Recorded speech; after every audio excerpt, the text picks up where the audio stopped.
With the combine, free agency, pro days, and most official visits in the rearview mirror, the 2019 NFL Draft is just 2 weeks away. This offseason, the Cowboys have spent a lot of their times filling needs with free agency, Randall Cobb, Robert Quinn, Kerry Hyder, Covington, to set themselves up come draft day to draft the best player available on their board when they're on the clock. Today, we will do a post-free agency 7-round mock draft in an effort to mirror what the Cowboys may be thinking during the draft. In this exercise we'll be using recent draft trends from the Cowboys over the last few years, as well as Will McClay's and his scouts' tendencies at certain positions. In this 7-round mock draft, I used the Draft Network's mock draft simulator to give me a lifelike look at how the draft could go.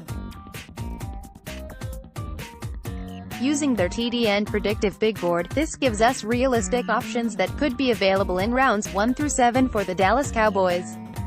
Round 2, 58th overall. After filling obvious holes at DT and WR with free agency and trades, safety is the one clear need for the Cowboys heading into the NFL Draft, despite the George Iloka signing. Before free agency kicked off, it was my belief the Cowboys were not going to be interested in spending big-time money at the safety position in free agency and would be looking to the draft to fill that need. That's the exact approach the Cowboys front office took, and that's the way they go with the 58th overall pick in the 2019 NFL Draft. From everything I'm gathering, I think playing as a true FS and CB at University of Virginia, Thornhill plays with great athleticism, ball skills, and range when patrolling the back end of the secondary.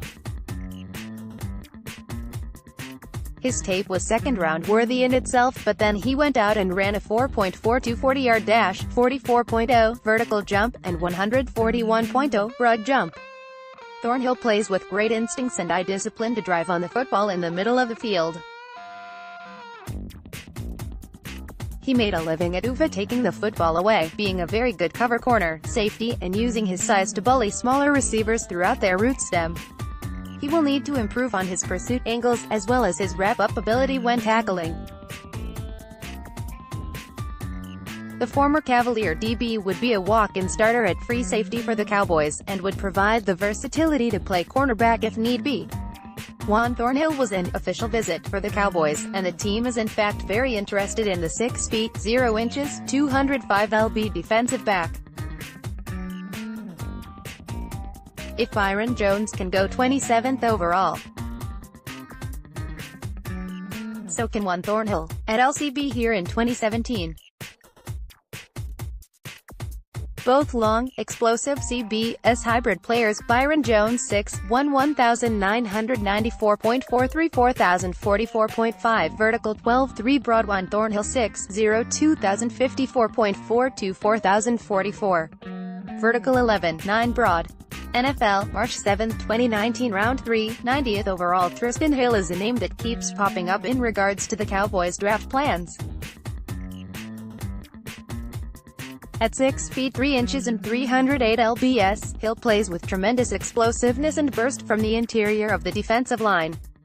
After lining up at both end and DT for the UCF Knights, Hill would slide into Rod Marinelli's defense and play as a one-gapping penetrating tackle for the Dallas defensive line.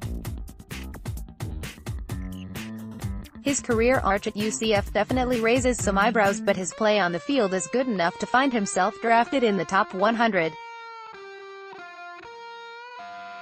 The Hill hype started after testing off the charts at the NFL Combine back in February, where he posted an impressive 5.04 40-yard dash, 35.0 vertical jump, and a 115.0 broad jump. Those numbers should have surprised no one who evaluated Hill's tape at UCF. Hill has an explosive first step which he uses to beat interior linemen with quickness off the snap. Along with his twitched-up lower half, Hill plays with quick hands, and a relentless motor when running down the ball carrier. He plays so hard that at times he seems to be rushing out of control, which leads to over-pursuing ball carriers, and rushing past the pocket. Hill is the type of player who will live in the backfield play after play, which can result in a ton of splash plays, but a ton of plays where he leaves his gap and gives up big plays on the ground. Tristan Hill was also one of the Cowboys' official visits, and would fit perfectly in Rod Marinelli's defense's disruptive 3 technique with Maliek Collins heading into the final year of his contract. Round 4,128th overall. When drafting defensive ends over the last few seasons, the Cowboys seem to always value edge rushers with more arm length. DeMarcus Lawrence, 33 3/4, Randy Gregory, 34 inches, Taco Charlton, 34 1/4, and Durance Armstrong, 34 3/4, all have over 33 3/4 arms. What that tells me is that arm length is a trait the Cowboys front office values a ton. Joe Jackson was one of the only edge rushers left on the board with above-average arm length, but also quality tape to back up his intriguing physical traits. Jackson, a junior out of University of Miami, has a more than just arm length to his game. He rushes with a ton of power in his upper body and has a thickly built lower body that helps when covering speed to power. Jackson showed great point of attack skills at Miami, playing with quality hand placement, technique and pad level. He plays with a high motor and consistently chases running backs down from the backside. He's not a guy who will wow you with his pure speed and athletic ability when rushing the passer, but he does have enough juice to threaten the edge with speed. Jackson would be a nice addition in the 4th round to offer some juice off the left side, as well as being an adequate run defender. I like what I've seen from Joe Jackson. Rips through the tight end and runs the arc to get pressure on Daniel Jones. Picked at twitter.com/satchuptal, Russell Brown, at RussNFLDraft, August 4, 2018. Round 4,136th overall. The Cowboys have been in no way linked to Isaac Nauta throughout this draft process, but this late in the draft they'd be silly to not consider a player that was once looked at as a second-rounder, before bombing the Combine. Nauta put up historically bad numbers at the Combine back in February, but the tape shows the player that plays much quicker than those numbers suggest. When drafting TEs, the Cowboys front office often values tight ends that line up in line, and can serve as both capable receivers and blockers in the running game.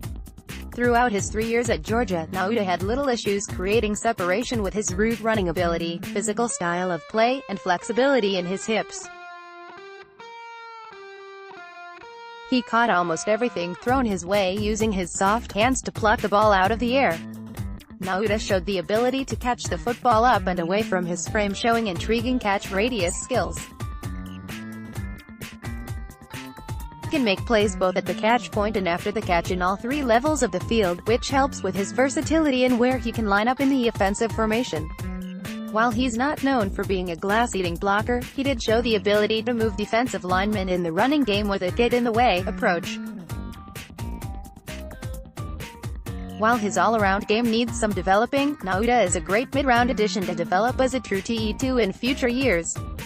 Round 5,165th overall. The Cowboys had excellent luck with a former Ohio State RB a few years ago in Ezekiel Elliott, so why not try this again? The Cowboys have shown quite a bit of interest in Weber throughout the offseason, bringing in the 5 feet 10 inches and 211 lb running back for one of their 30 official visits. Weber had himself a nice combine, posting a 4.47 40-yard dash and 22 bench press reps.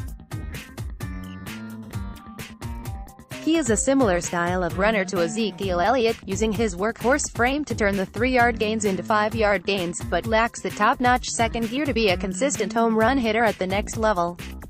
Along with his size, he has above-average vision, which allows him to pick up the dirt yards when the holes aren't always there. He maintains great balance through contact, which is his way of making up for the lack of speed and twitch. While Weber does have 3 down back traits, his lack of lower body explosiveness and change of direction skills will likely force him down the board to the later rounds, which is exactly where the Cowboys will be looking to land a complement to Ezekiel Elliott. Round 7,241st overall. We keep hearing cornerback being thrown around as a sneaky need for the Dallas Cowboys. With Byron Jones playing on his fifth-year option in 2019, and Anthony Brown set to hit free agency in 2020, Dallas needs to address cornerback position at some point in this draft. Dallas brought Derek Thomas in for one of their 30 official visits, so the interest is there for the team. Derek Thomas out of Baylor is a 6 feet 3 inches and 189 lb defensive back with 33 3/4 arms and 10 inches hands. While Chris Richardson gets a towel to clean his slobber off the floor, let's take a look at the style of player Thomas is. He started his career at Temple before injuries and position change forced him to transfer to University of Baylor in 2018. The former wide receiver made a big impact for the Bears defense in 2018, with 21 tackles, 1 interception, and 7 passes defended. Thomas plays with tremendous length at the position and pairs his size and length with nice athletic traits. He is a 4.44 athlete with 39.5 vertical and 131.0 broad jump. On tape, he is at his best when jamming receivers at the line of scrimmage, using his length to disrupt wideouts releases by using his wingspan to overwhelm them. He played with above-average footwork, backpedal, and drive skills to consistently be around the football. While Thomas is still a work in progress at the cornerback position, his length and physicality at the line of scrimmage will be traits that Chris Richardson stands on a table for. Baylor CB Derek Thomas, Temple grad transfer, is a long CB 6'0", 1894.4439.5 vertical 10'11", broad 33.75, arms 82, wingspan mold of Kevin King or Akilo Witherspoon, largest wingspan, arm length among DBs at combined converted WR before 2016, older prospect, prep school after HS Ben Fennell, at Ben Fennell. NFL, April 2, 2019.